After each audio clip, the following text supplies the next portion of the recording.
ഇന്ന് നമ്മൾ നമ്മുടെ ഈ ഒരു ലാൻഡ് റോവറിന്റെ പെർഫോമൻസ് എങ്ങനെയാണെന്ന് ചെക്ക് ചെയ്യാൻ പോണേണ്. അതിന് വേണ്ടിയിട്ട് ഫുൾ ഒരു ഓഫ് റോഡ് ട്രാക്ക് നമ്മുടെ റൂമിൽ തന്നെ നമ്മൾ സെറ്റ് ചെയ്തിട്ടുണ്ട്. എങ്ങനെയാണ് ഇതിന്റെ പെർഫോമൻസ്, ഇതിലെല്ലാത്തിനും ഇത് വിൻ ചെയ്യുമോ ഇല്ല എന്നൊക്കെ നമുക്ക് ടെസ്റ്റ് ചെയ്യാൻ പോണേണ്. അപ്പോൾ നമ്മുടെ ചാനൽ ആദ്യമായിട്ടാണ് കാണണമെങ്കിൽ ഇപ്പം തന്നെ സബ്സ്ക്രൈബ് ചെയ്തിട്ട് നെക്സ്റ്റ് ഇതേപോലത്തെ ഏത് കാറാണ് വാങ്ങിക്കേണ്ടതെന്ന് ജസ്റ്റ് ഒന്ന് കമന്റ് അടിച്ച്. വണ്ടി നമ്മളിവിടെ ഓണാക്കി വെച്ചിട്ടുണ്ട്. നമ്മൾ ഗിയർ നമ്മൾ ഫസ്റ്റിലാട്ട് ഇട്ടേക്കണം. തേർഡിലിട്ട് കഴിഞ്ഞാൽ അത്യാവശ്യം നല്ല സ്പീഡായിരിക്കും. അതുകൊണ്ടിട്ട് തന്നെ നമ്മൾ ഫസ്റ്റിലാണ് ഇട്ട് വെച്ചേക്കണത്. അപ്പം നമ്മുടെ ഫസ്റ്റത്തെ ട്രാക്കിലേക്ക് നമ്മൾ കയറ്റാൻ പോവുകയാണ്. കറക്റ്റ് സൈസിലാട്ടോ നമ്മൾ ട്രാക്ക് ബിൽഡ് ചെയ്ത് വെച്ചേക്കണം. അതുകൊണ്ടിട്ട് തന്നെ ഒന്ന് അങ്ങോട്ടും ഇങ്ങോട്ട് മാറി കഴിഞ്ഞ് കഴിഞ്ഞാൽ ഒന്നെങ്കിൽ ട്രാക്കിന് ഡാമേജ് വരും, അല്ലെങ്കിൽ നമ്മുടെ കാറിന് ഡാമേജ് വരാനുള്ള നല്ല ചാൻസ് ഉണ്ട്.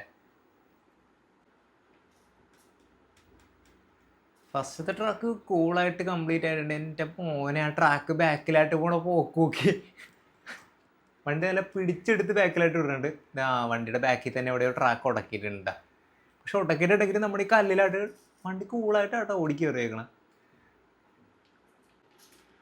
വണ്ടിയുടെ സൈസ് വെച്ച് നോക്കുമ്പോൾ ഈ ഒരു കല്ലിൻ്റെ സൈസ് അത്യാവശ്യം വലുതാണ്. പക്ഷെ എന്നിട്ട് അതിൻ്റെ മേലിലായിട്ട് നമ്മുടെ വണ്ടി കൂളായിട്ട് തന്നെ കയറിപ്പോണ്ട്. ഇതാണ് ശരിക്കും ഈ വണ്ടി എനിക്ക് ഇഷ്ടപ്പെടാനുള്ള മെയിൻ കാര്യം. കാരണം നമ്മുടെ ഈ ഒരു വണ്ടിയുടെ ഈ ഒരു സ്കെയിൽ ലുക്കിൽ ഇതിൻ്റെ പെർഫോമൻസ് ഒരു രക്ഷയില്ലാത്ത പെർഫോമൻസ് ആട്ടാ. കാരണം വണ്ടി ചെറുതാണ്, അധികം റേറ്റിംഗ് കാര്യങ്ങളൊന്നുമില്ല. പക്ഷേ ഈ ഒരു സാധനം കാണിക്കുന്ന പെർഫോമൻസ്, അതുപോലെ തന്നെ ഡ്രാഗ് ബ്രേക്ക് ഒരു രക്ഷയില്ല. കണ്ട പിടിച്ച് അവിടെ തന്നെ നിന്നോളൂ. ഓഫ്, ഇത് നമ്മുടെ ഡിഫൻഡറിൻ്റെ ടയറാട്ടാ. ടയർ നമ്മുടെ വണ്ടിയുടെ സൈസ് കൂടെ നോക്കി. നമ്മുടെ ഒരു ടയറിനേലും ഇച്ചിരി കൂടി ഉള്ളത് നമ്മുടെ ഈ ഒരു വണ്ടിയുടെ സൈസ്. ഈ ട്രാക്ക് വെച്ചപ്പോൾ ഒരു നൈസൊരു പണിയിട്ടുണ്ട്. കാരണം നമ്മുടെ ടേബിളിൻ്റെ ഈ തൊട്ടറ്റത്താണ് വെച്ചേക്കുന്നത്. കാരണം അതുകൊണ്ട് തന്നെ നമ്മുടെ വണ്ടി എങ്ങാനും തെന്നിക്കഴിഞ്ഞാൽ നേരെ താഴത്തോട്ടുള്ള ചാൻസ് ഉണ്ട്. പക്ഷെ മെയിൻ കാര്യം നമ്മുടെ അപ്പുറത്തൊരു ട്രാക്ക് വെച്ചിട്ടുണ്ട്. അതുകൊണ്ടിട്ടാണ് നമ്മുടെ ഈ ഒരു ട്രാക്ക് ഈ ഏറ്റവും അറ്റത്തായിട്ട് വന്നത്. അതുകൊണ്ട് തന്നെ നമുക്ക് നല്ല രീതിക്ക് വീഴാതെ തന്നെ എൻ്റെ പോനെ ഇപ്പം താഴെ പോയേനെ. ഇതാണ് ഇതിൻ്റെ ലുക്ക്. കാരണം ഇച്ചിരി എങ്ങാനും താഴത്തോട്ട് പോയി കഴിഞ്ഞാൽ നമ്മുടെ വണ്ടി താഴെ പോകാനുള്ള ചാൻസ് ഭയങ്കര കൂടുതലാട്ടോ. കാരണം ടേബിളിൻ്റെ തൊട്ടറ്റത്താണ് നിൽക്കുന്നത്. പിന്നെ വണ്ടിയുടെ ഒരു പവർ വെച്ചിട്ട് വീഡിയോയിലെന്നാണ് എൻ്റെ പ്രതീക്ഷ. നല്ല രീതിക്ക് ലോക്കായിട്ടുണ്ട് കേട്ടോ വണ്ടി.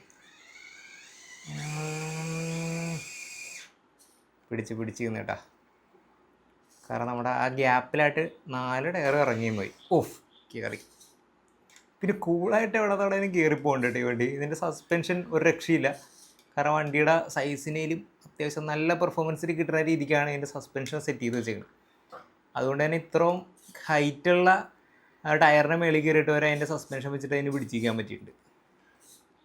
ഇനി ഇവിടെ നമുക്ക് അടുത്ത ട്രാക്കിലോട്ട് നേരെ കയറാൻ പറ്റില്ല. അതുകൊണ്ട് തന്നെ ഒന്ന് വളച്ച് തിരിച്ച് എടുത്തിട്ട് വേണം നമുക്ക് ഈ ഒരു ട്രാക്കിൻ്റെ മേളിലോട്ട് കയറാനായിട്ട് ഇടാം. അതുകൊണ്ട് അത്യാവശ്യം നല്ലൊരു പണിയുണ്ട്. നമ്മുടെ ടേബിളിന് അത്യാവശ്യം സ്പേസ് കുറവായത് കൊണ്ട് തന്നെ ട്രാക്കൊക്കെ നമ്മൾ അറ്റത്താണ് സെറ്റ് ചെയ്ത് വെച്ചത്. നമ്മളിതിൻ്റെ അകത്ത് ടെസ്റ്റ് പോലും അടിച്ച് നോക്കിയിട്ടില്ല നമ്മുടെ കാർ വെച്ചിട്ട്. അതുകൊണ്ടിട്ട് വണ്ടി കയറുമോ ഇല്ലയെന്നൊന്നും നമ്മൾ നോക്കാണ്ടാണ് ഈ ട്രാക്കെല്ലാം നമ്മൾ സെറ്റ് ചെയ്ത് വെച്ചേക്കണം കേട്ടോ. ഇത് ശരിക്കും നമ്മുടെ മറ്റേ ചെറിയ കാറിന് വേണ്ടിയിട്ട് സെറ്റ് ചെയ്തേക്കുന്ന ട്രാക്കാട്ടാ. ഒരു ടയർ അപ്പുറത്തായിട്ട് ഇറങ്ങിപ്പോയി. ഒന്നുകൂടി റിവേഴ്സ് എടുക്കേണ്ടി വരും. കറക്റ്റ് സൈസിലാണ് ഇതിരിക്കണത്. ശരിക്കും നമ്മുടെ ചെറിയ കാറിന് വേണ്ടിയിട്ട് സെറ്റ് ചെയ്തേക്കുന്നതുകൊണ്ട് തന്നെ അതിൻ്റെ സൈസിലാണ് നമ്മൾ ഈ ട്രാക്ക് ഫുള്ള് സെറ്റ് ചെയ്ത് വെച്ചേക്കാം.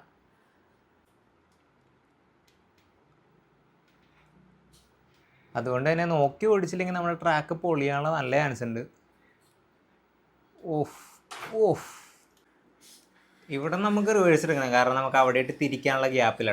ഇവിടെ നമുക്ക് റിവേഴ്സ് എടുത്താൽ മാത്രമേ നമുക്ക് ആ മേളിലായിട്ടുള്ള ട്രാക്കിലായിട്ട് ഓടിച്ച് കയറ്റാൻ പറ്റുള്ളൂ. കയറ്റാൻ കുറച്ച് ട്രാക്ക് മാറിപ്പോയിട്ടാ. കല്ലിൻ്റെ മേളിലായിട്ടാണ് കയറിപ്പോയത്. പെട്ട്. നമ്മളെന്തായാലും കൈ കൊണ്ട് എടുക്കില്ല മാക്സിമം. വണ്ടി നേരെ വന്നിട്ടോ. പക്ഷേ നമ്മുടെ വണ്ടിയുടെ ഉള്ളിൽ വെച്ചത് വെള്ളം കുപ്പി താഴെ പോയിട്ടുണ്ട്. അപ്പോൾ അത് നമ്മളെടുത്തൊന്ന് സെറ്റ് ചെയ്ത് വെക്കണേണ്. നമുക്ക് ഇവിടെ നിന്ന് തന്നെ നമ്മൾ നേരെ അങ്ങോട്ട് കയറാൻ പറ്റുമോ നോക്കാം മാക്സിമം. കല്ലിൻ്റെ ഇടയിൽ ലോക്കായിട്ടുണ്ട് കേട്ടോ. ഇത് കുറേ വലിയ കല്ലുകളാണ് ഇതിൻ്റെ അകത്ത് സെറ്റ് ചെയ്ത് വെച്ചേക്കുന്നത്. നമ്മളൊന്നും പ്ലാൻ ചെയ്ത് വെച്ചേക്കുന്ന ട്രാക്കല്ല. നമ്മുടെ കയ്യിൽ കിട്ടിയ ഐറ്റംസ് വെച്ചിട്ടാണ് നമ്മൾ ഈ ട്രാക്ക് ഫുള്ള് സെറ്റ് ചെയ്ത് വെച്ചേക്കുന്നത്. അതുകൊണ്ട് തന്നെ അതിൻ്റെ കുറേ വശപ്പശകൾ ഇട്ടൊരു ട്രാക്കിനുണ്ട്. എൻ്റെ മോനെ ഒരു ടയർ പൊങ്ങിയൊക്കെ ഇട്ട് അവിടെ നിൽക്കണം. വെറുതെ അല്ല, നമ്മുടെ കല്ലിൽ ഇടിച്ചിട്ട് അവിടെ നിൽക്കണം. ആ കല്ല് അവിടെ വെച്ചതേ പ്രശ്നമാണെന്നാണ് കേട്ടോ തോന്നണം. ഇതിപ്പോൾ ഒരു 3ാമത്തെ പ്രാവശ്യമാണ് നമ്മൾ ഈ വളച്ച് തിരിച്ച് കയറണം കേട്ടോ അവിടെ. എന്നിട്ട് അവിടെ നിന്ന് കയറ്റി എടുക്കാൻ പറ്റുള്ള നല്ലൊരു ടാസ്ക്കായി പോയത്. ഒറ്റ മോനെ അതിൻ്റെ ലുക്ക് കണ്ട.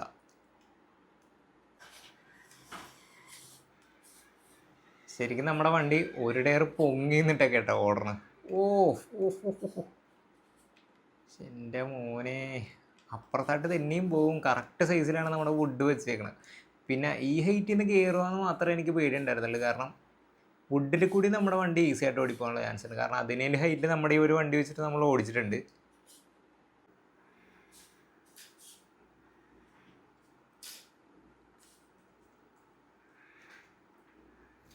ഇത് കണ്ട ഇത്ര ഹൈറ്റിൽ കയറിയിട്ടും ഇത്ര സ്ലോപ്പിലാണ് വണ്ടി നിൽക്കുന്നത്. പക്ഷെ നമ്മൾ ഇതിൽ നിന്ന് കൈ എടുത്ത് കഴിഞ്ഞാൽ വണ്ടി അവിടെ തന്നെ നിന്നോളും. അതാണ് അതിൻ്റെ ട്രാക്ക് ബ്രേക്കിൻ്റെ പവർ.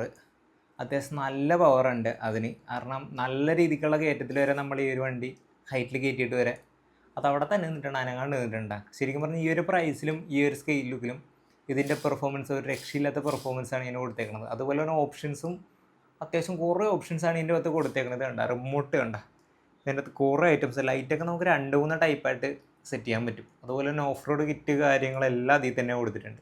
അപ്പം അത്രയും കാര്യങ്ങളും ഈ ഒരു വണ്ടിയുടെ അകത്ത് കൊടുത്തിട്ടുണ്ട്. ഗിയർ മാറ്റിക്കഴിഞ്ഞ് കഴിഞ്ഞാൽ ന്യൂട്രാവും. അപ്പോൾ നമ്മുടെ വണ്ടി താഴത്തോട്ട് പറയാനുള്ള ചാൻസ് ഉണ്ട് കേട്ടോ.